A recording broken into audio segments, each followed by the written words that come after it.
जाऊयात वर्ध्यामध्ये. वर्ध्यात वायगाव निपाणी इथल्या अद्ययावत प्राथमिक आरोग्य केंद्रातच पाण्याचं दुर्भिक्ष बघायला मिळतंय. केंद्रात पाणी नसल्यानं रुग्णांवर घरातून पाणी आणण्याची वेळ आली आहे, तर कर्मचारी ही घरूनच पाणी आणतायत.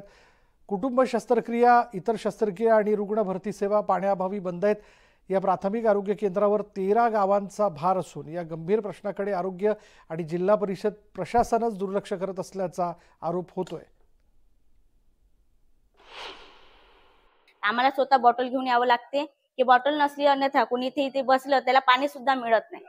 इथे म्हणजे एवढा मोठा दवाखाना असल्यामुळे सरकारी पण तिथं पाण्याची उपलब्धता नाही आहे. ती जी आपली जीवनावश्यक गरज आहे तीच उपलब्ध नाही आहे.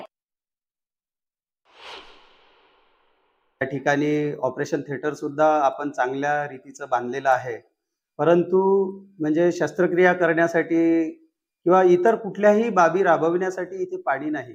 इथे जर रात्रीच्या वेळेस जर कर्मचाऱ्यांना राहायचं काम पडलं तर त्यांना वापरण्यासाठी सुद्धा पाणी नाही आणि त्याच्यामुळे आपण म्हणजे सेवा पूर्णपणे देऊ शकत नाही आहोत. विशेष बाब म्हणून प्रशासनाने आपल्या प्राथमिक आरोग्य केंद्राच्या प्रिमायसेसमध्येच जर नवीन विहिरीला मंजुरी दिली तर ते सर्वात मला वाटते योग्य ठरेल व तेच प्रशासनाने करावं. या कामी स्थानिक नागरिकांना प्रशासनाने मदत करावी ही विनंती.